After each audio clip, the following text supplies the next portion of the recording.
Tears flowed and flowers stacked up in front of the home where T and Matthew Mitchell were raising their kids until the entire family was found dead inside. On the evening of Monday, May 4th, 2026, a group of friends were seated at a dinner table in Houston, Texas, waiting for a man who had confirmed plans to be there. No concern, no reason to worry. He had just been named, alongside his wife, one of Houston's top restaurateurs of the year. He never showed up. At the exact same time those friends were waiting, Houston Police Department officers were being dispatched to 2113 Kingston Street in River Oaks, one of the most expensive zip codes in Texas. A babysitter had made the call. She had not heard from the family since Sunday night, and that silence did not feel right to her. What officers found inside that home ended any question about where that man was. Per the official HPD statement, confirmed by NBC News, ABC 13, Fox 26, and the Harris County Institute of Forensic Sciences, 4 members of the same family were found dead inside a $1.2 million home. HPD named Matthew Mitchell, 52, as the suspect. Investigators concluded that Matthew shot his wife, Di Mitchell, 39, their 8-year-old daughter Maya, and their 4-year-old son Maxwell, before taking his own life. Multiple national outlets, Fox News and the Daily Mail among them, reported with family sourcing that Di was pregnant at the time of her death. HPD has not officially confirmed that detail, but the reporting has been consistent across credible outlets. Now here is what makes this case stand apart. Matthew had dinner plans that night. His closest professional colleague called him a great friend right up until the end. His wife posted a video of them laughing together just 10 days before officers walked through that door. 0 prior police calls to that home. 0 legal filings in Harris County courts. 0 documented warning signs.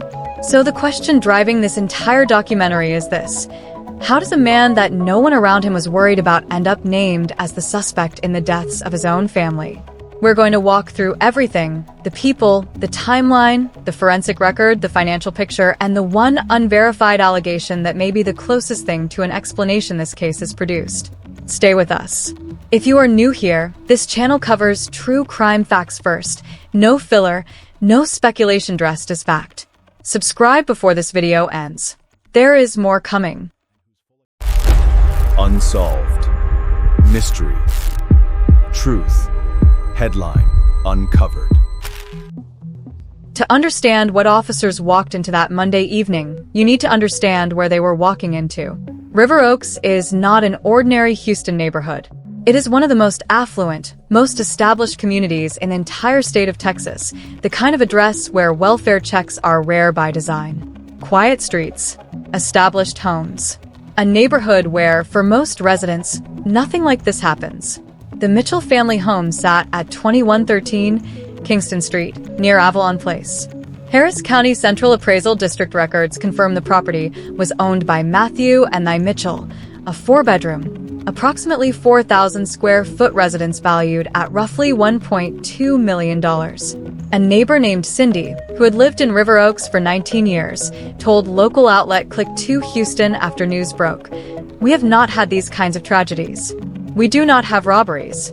I shake for the little kids." Now here is how the silence started. On Sunday, May 3rd, one day before officers were called, multiple friends confirmed they had been in contact with Di Mitchell that evening. The conversations were completely normal. No distress, no unusual tone, no indication of anything wrong. She was present and engaged. At some point after that Sunday night, the exact hour has not been publicly confirmed, the Mitchell household went completely silent. By Monday, May 4th, the silence had stretched through the night and into the full day. The family's babysitter, whose name has not been publicly released, could not reach anyone inside that home. Di's sister, Lai Mai, had also had no contact with the family since Sunday night. The babysitter knew this family's patterns and their rhythms well enough to recognize that this silence was not normal for them. She called Houston police. At 5:26 in the evening on May 4th, 2026, HPD officers responded to the welfare check at 2113 Kingston Street. HPD Detective L. Brooks confirmed at a press conference that same evening, upon arrival, officers made entry and discovered 4 individuals deceased inside the residence. The following day, HPD released their official written statement. Evidence on scene indicated the incident was a murder-suicide in which the male shot the 3 victims and then shot himself. The Harris County Institute of Forensic Sciences confirmed the cause and manner of death for all 4 individuals. Matthew Mitchell, 52, self-inflicted gunshot wound, manner, suicide. Thy Mitchell, 39, manner, homicide. Maya Mitchell, 8, manner, homicide. Maxwell Mitchell, 4, manner, homicide.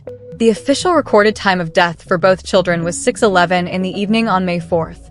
Both were found in their beds. HPD confirmed no indication of outside involvement. Beyond the crime scene itself, the record is notable for what it does not contain. 0 prior police calls to Kingston Street in the months before May 4th. 0 restraining orders. 0 domestic violence filings in Harris County courts. No confirmed note. No officially released motive. The investigation remains active, and HPD's Homicide Division is asking anyone with relevant information to contact them at 713-308-3600. That is the confirmed record. That is what was behind the silence. To understand what happened on May 4th, you first have to understand who Thy Mitchell was, because her story is both the foundation of everything this family built and the reason an entire city is still working to process this loss. Thy Mitchell was 39 years old. Before we go any further into what happened on May 4th, you need to understand who she actually was, not as a name attached to a case, but as a documented person whose life the people around her are still working to honor.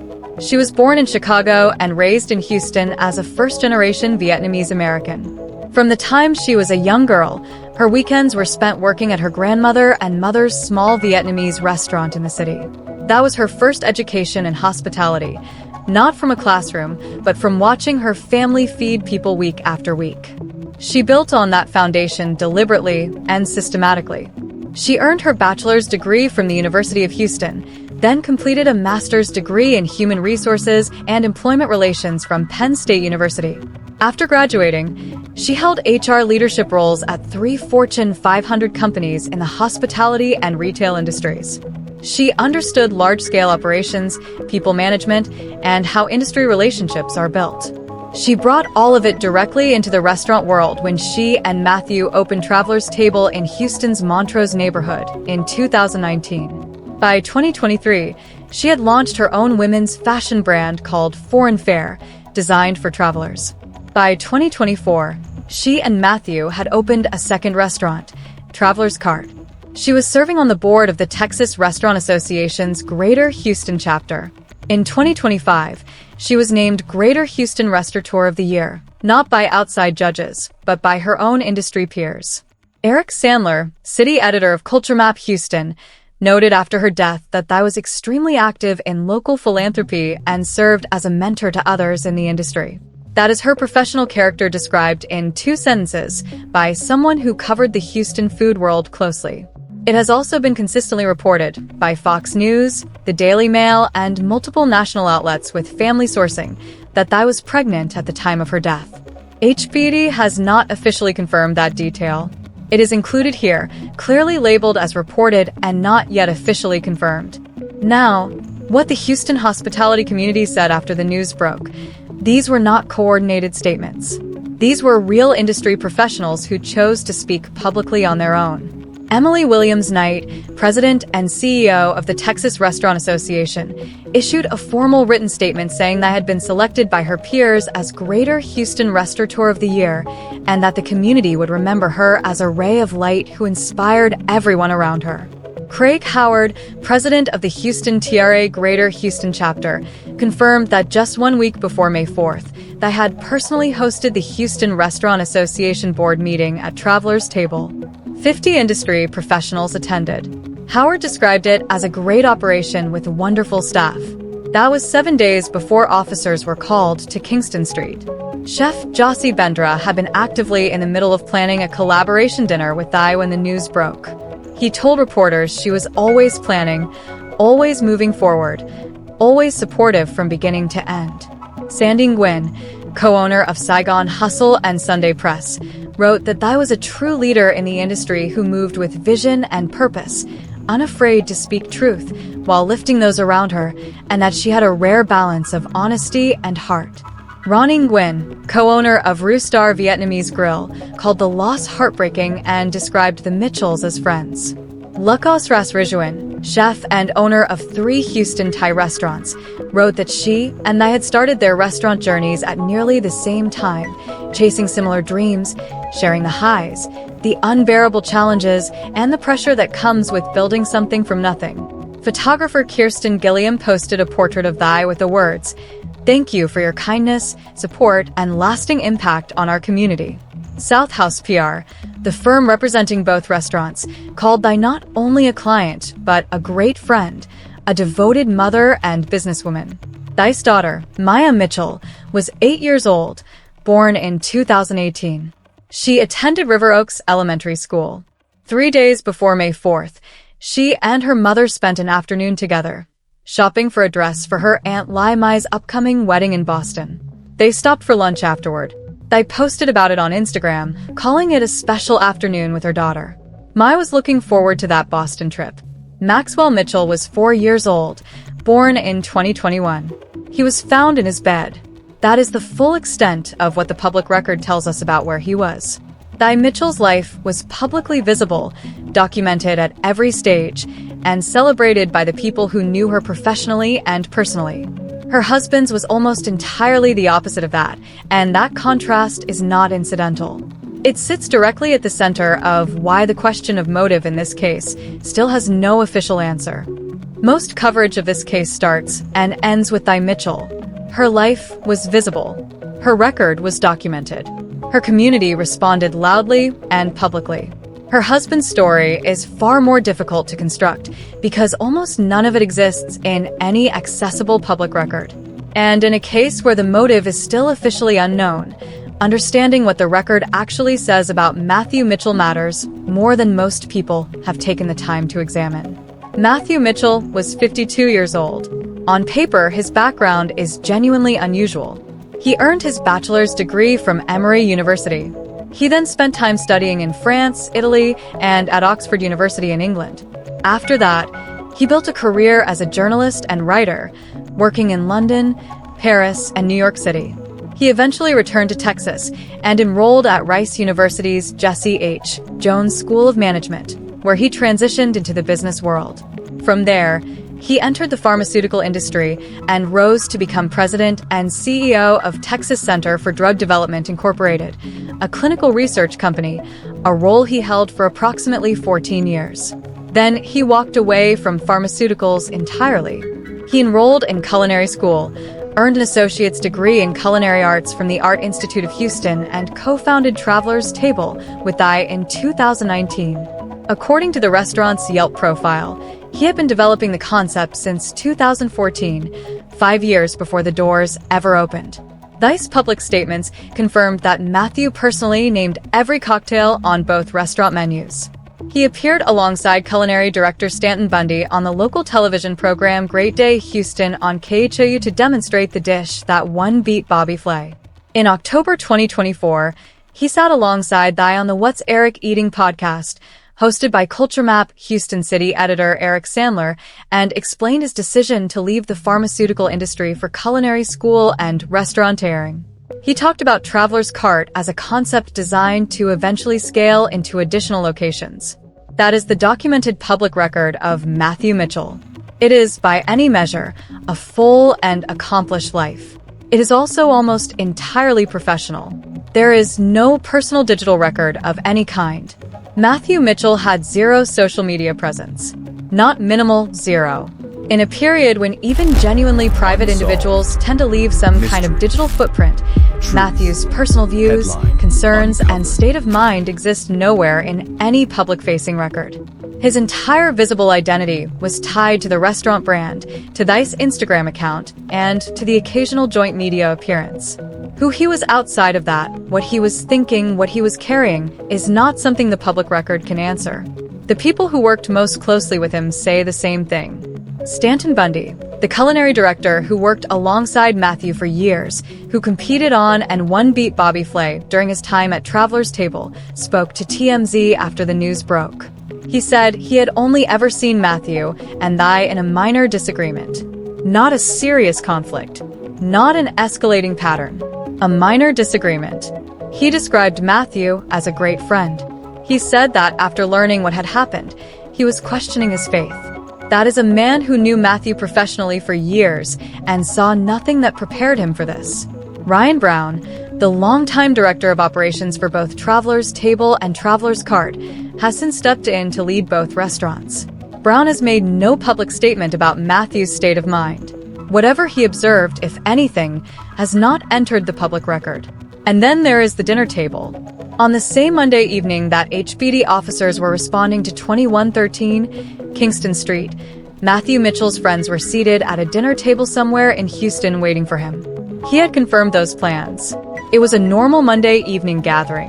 The people at that table had not a single reason to think something was wrong. He never arrived. They had no idea what was happening less than a mile away. That is the gap this case keeps returning to, the space between what everyone around Matthew observed and what investigators found when they walked through that door. There is one additional piece of information that has surfaced through sources described as close to the case. It is not in any official HPD record. It has not been addressed publicly by law enforcement or by the Mitchell family. It must be treated as unverified. The allegation is this, that in the period before May 4th, Matthew had been experiencing paranoia. No specific form has been described in any public record. No triggers, no observable behaviors, no named witnesses. Police have not confirmed it or addressed it in any official capacity. It appears in public reporting, and it is included here clearly labeled for exactly what it is, unverified, single source, not confirmed.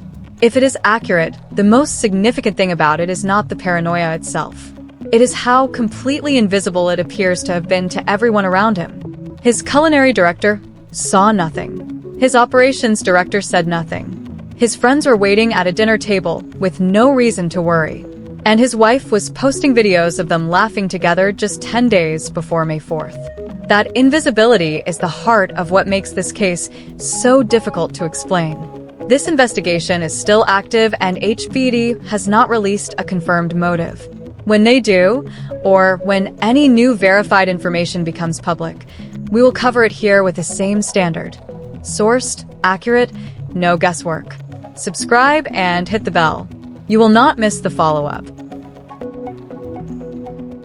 To understand the full picture of where the Mitchells stood on May 4th, 2026, you have to understand what they had built, not just as background detail, but as direct context for the financial reality that investigators have been examining. Traveler's Table opened in October 2019 at 520 Westheimer Road in Houston's Montrose neighborhood. The concept was built entirely around the couple's actual travel history, globally inspired dishes drawn from countries they had visited themselves, Australia, Japan, Korea, Nigeria, and others, all designed for sharing at the table. Matthew had been developing the concept since 2014. It took 5 years from idea to opening night. The recognition that followed was national. In 2021, Guy Fieri featured Traveler's Table on the Food Network program Diners, Drive-Ins and Dives, the kind of national television exposure that puts a regional restaurant on a completely different map. The restaurant went on to be named in Architectural Digest, appeared on Houstonia magazine's 50 Best Restaurants in Houston list in 2022, landed on the Rasei Houston hit list, and was named Best Brunch by the Houston Press in 2023. By 2025, Yelp had ranked Traveler's Table the second best place to eat in all of Houston. That same year, the Houston TRA chapter named Matthew and Thy Restaurateurs of the Year. The team behind the kitchen matched the ambition of the concept. Culinary director Stanton Bundy came from Texas Hill Country roots and trained in New Orleans and South Florida kitchens before joining Traveler's Table. During his tenure, he competed on and won an episode of Beat Bobby Flay on the Food Network in 2023, bringing additional national attention to the restaurant. He and Matthew appeared together on Great Day Houston on KHOU to demonstrate the winning dish. In October 2024, the Mitchells opened their second location, Traveler's Cart at 1401 Montrose Boulevard. The format was more casual, global street food, designed to be accessible and scalable. The interior was designed by Houston's Gin Design Group and featured street market signage, a video installation displaying footage from markets around the world, and a currency tunnel lined with international banknotes. Executive chef Miguel Torres, born and raised in Puerto Rico, led the Traveler's Cart Kitchen and appeared on the Food Network program Guy's Grocery Games in July 2025. Chef Ardian Brantoro, Indonesian-born and European-trained, was also part of the culinary team. Guy described the staff simply, "We are lucky to have talented chefs from all over the world." Ryan Brown, the longtime director of operations who had worked alongside both Matthew and Nye across both restaurants, is now leading both locations in the aftermath of the tragedy. In October 2024, Matthew and Nye appeared together on the What's Eric Eating podcast, hosted by Culture Map Houston City editor Eric Sandler and broadcast on ESPN 97.5. Matthew explained his decision to leave the pharmaceutical industry for culinary school. The couple discussed Traveler's Cart as a more affordable, scalable concept they intended to grow into additional locations. It was one of the last documented public interviews the two of them gave together. Now here is the financial picture, and this requires precision because it is context, not conclusion. Traveler's Cart was opened after the Mitchells raised $2.35 million in outside funding. That is also $2.35 million in debt, entered at a time when the restaurant industry was navigating rising food costs, sustained labor cost increases, and ongoing economic pressure through 2025 and into 2026. A restaurant industry insider with direct knowledge of the Mitchell operation stated on record to reporters that there is no indication financial pressure played any role in what happened on May 4th. That statement belongs here alongside the financial facts, because both are part of the record. What the financial picture actually shows is this: the Mitchells were not in any visible public collapse. Their flagship restaurant was ranked second in all of Houston. Their industry peers had just named them Restaurateurs of the Year. 50 industry professionals had attended a board meeting at their restaurant 1 week before May 4th. Whatever pressure existed was not breaking the surface. The last 10 days of this family's documented public life are a direct contradiction of everything investigators found when officers walked through that door. That chronology needs to be examined precisely, because in any investigation, timing is evidence. 10 days. That is the window between the last documented public moment of this family living the life everyone around them believed they were living, and the moment officers made entry into 2113 Kingston Street. 10 days, and in all of them, not one person who had contact with the Mitchells has publicly stated they saw anything that gave them concern. That is not a dramatic observation. It is a documented, evidentiary fact. And walking through that timeline precisely matters, because timing in any investigation is evidence. April 24th, 2026. 10 days before May 4th, Nye Mitchell posted a video to her Instagram account. Matthew was in the frame. They were laughing. She wrote about aging, joking about being Vietnamese and never looking old, and wrote that Matthew believed they would grow old together. The post drew hundreds of comments from followers who engaged with it as a genuine, lighthearted moment between two people. That post is the last documented public moment of Matthew and Nye Mitchell together on record, laughing. 10 days before officers walked through their door. Approximately May 1st, 2026. 3 days before. Nye posted another Instagram video, this one of an afternoon she spent with her daughter Maya. They had gone dress shopping together, picking out something for Aunt Lai Mai's upcoming wedding in Boston. They stopped for lunch afterward. Nye wrote about the afternoon as special mother-daughter time. She mentioned the Boston trip. She was making plans. She was looking forward. Sunday, May 3rd, 2026. 1 day before. Multiple friends confirmed they were in contact with Nye that evening. Every account describes the same thing. Normal conversation, no distress, no unusual tone, no indication of anything wrong. She was present, she was talking, and she was engaged. At some point after that Sunday night, the exact hour has never been publicly confirmed, the Mitchell household went completely and entirely silent. Monday, May 4th, 2026. The silence held through the night, and into the full day. The babysitter could not reach anyone. Thy sister Mai could not reach anyone. The babysitter made the call to HPD. At 5:26 in the evening, officers responded to the welfare check at 2113 Kingston Street. They made entry. They found 4 individuals deceased inside the residence. At 6:11 in the evening, the Harris County Institute of Forensic Sciences recorded the official time of death for both children. And at that exact same time, while all of that was unfolding on Kingston Street, Matthew Mitchell's friends were seated at a dinner table somewhere in Houston, waiting for him. He had confirmed those plans. They had no reason to think anything was wrong. He never showed up. Now here is the analytical point that the record demands. 10 days. A laughing Instagram video. Dress shopping with a daughter. Normal Sunday phone calls. And then nothing. Until a babysitter's instinct broke the silence. Not one person who had contact with this family in those 10 days has come forward to say they observed something that alarmed them. No one flagged a conversation, a behavior, an exchange. No one called a friend afterward and said something fell off. The evidentiary gap is total. Whatever was building inside that household in those final days produced no external signal that the people around the Mitchells could have recognized and acted on. There is one exception worth noting, and it is not a small one. The babysitter had no documented prior incident, no stated threat, no official record of any concern. What she had was familiarity. She knew this family's patterns. She knew what normal looked and felt like for them. She knew that this silence was not it. She acted on that knowledge, and while the outcome had already occurred by the time officers arrived, her call was the thing that ended the period of not knowing. For the family, for the community, and for the official record, that matters. The investigation that followed the discovery is still active. What has been officially confirmed, what has been widely reported but not verified, and what remains genuinely unknown are 3 separate categories, and they need to be separated clearly. That is the work of the next chapter. Before we get into everything investigators are working through, there is one thing worth stating clearly at the start of this chapter.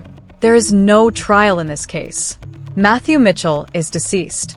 HPD's Homicide Division is the lead investigative body, and the case has been officially classified as a murder-suicide. No criminal charges can or will be filed against anyone. What investigators are working toward is not a prosecution. It is a documented explanation of motive, something the official record does not yet contain, for the benefit of the family, for the public record, and for the community that is still trying to understand how this happened.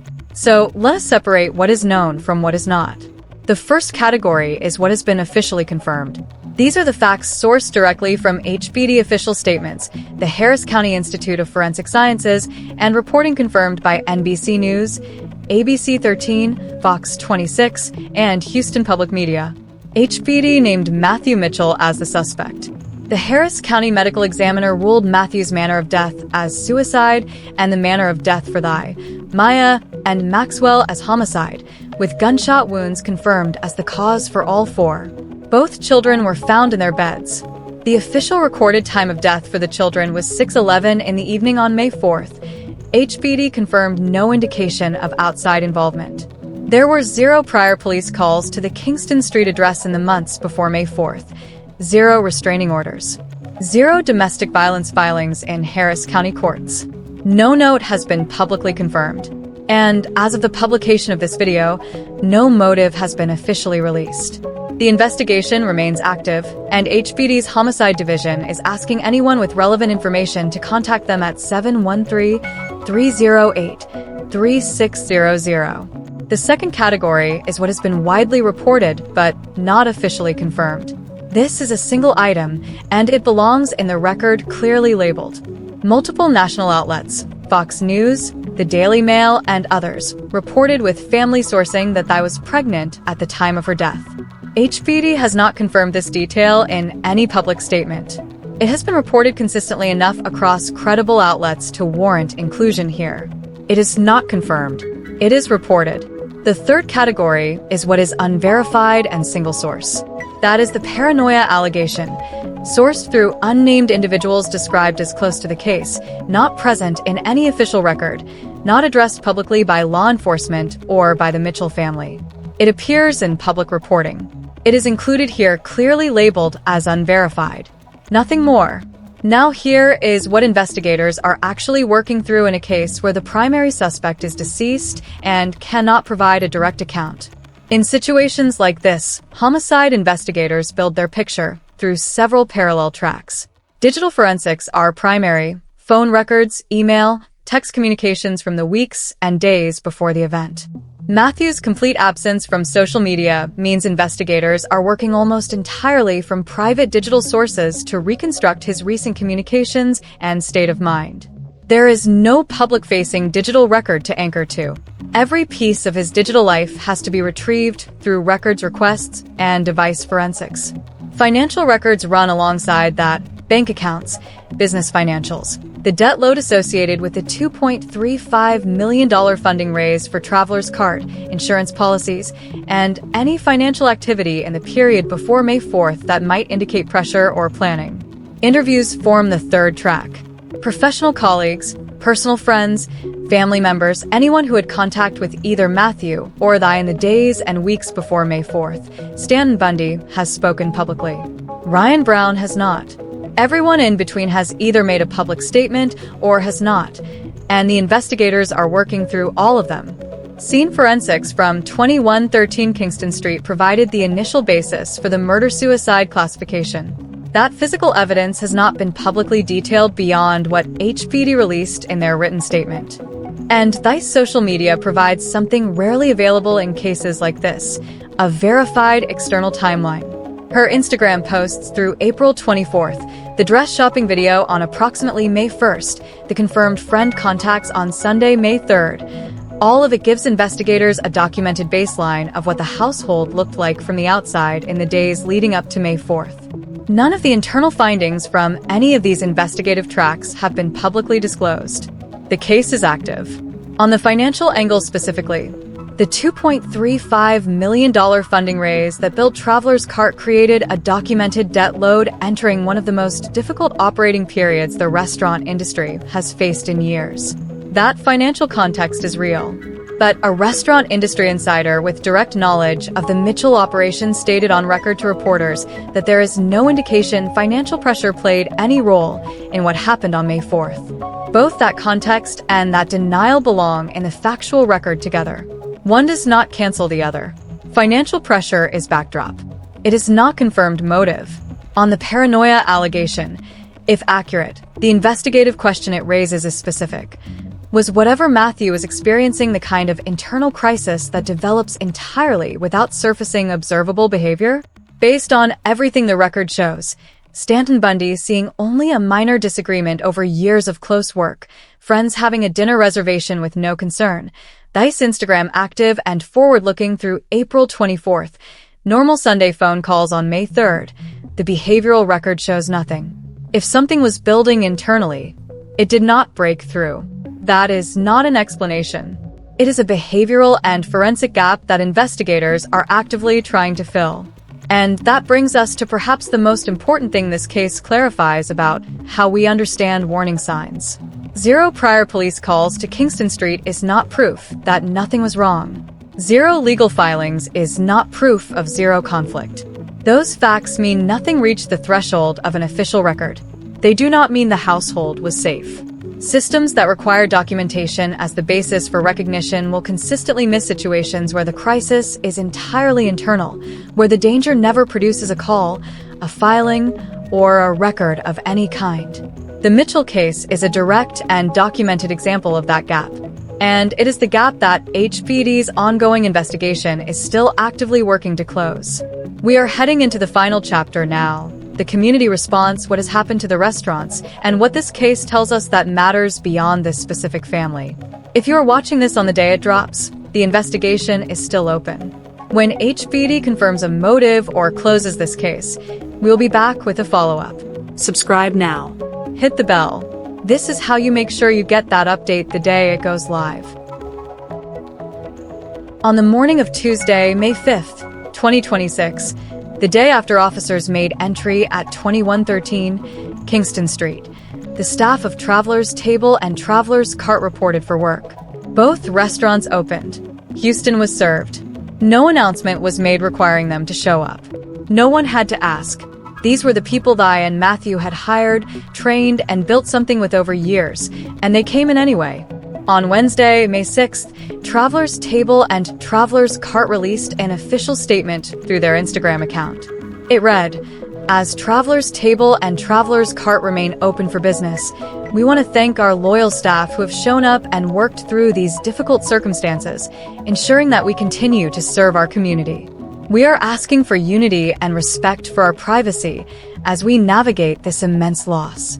Hospitality comes from within, and to honor the traveler's legacy, we will continue to welcome you into our restaurants."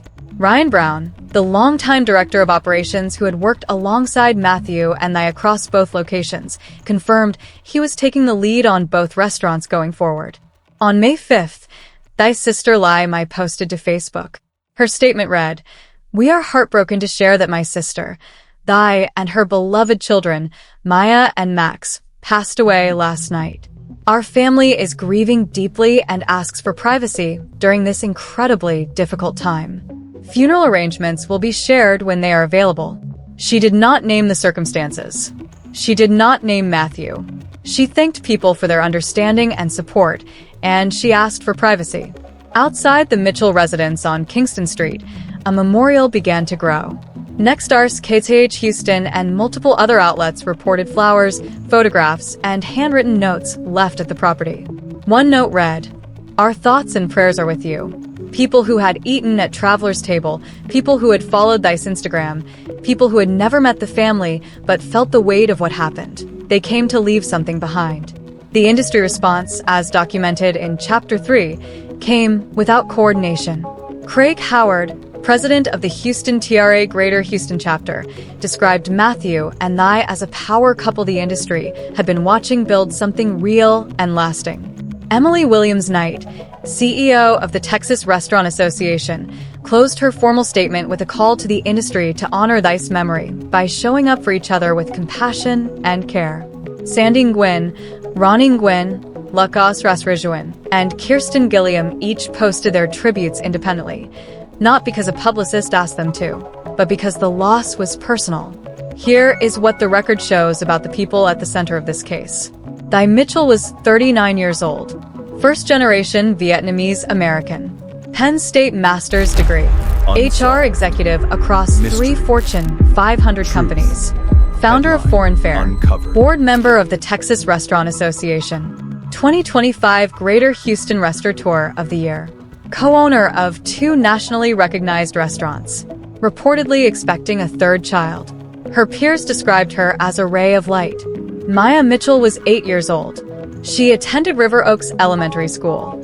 She went dress shopping with her mother the week before she died, picking out something for a family wedding in Boston.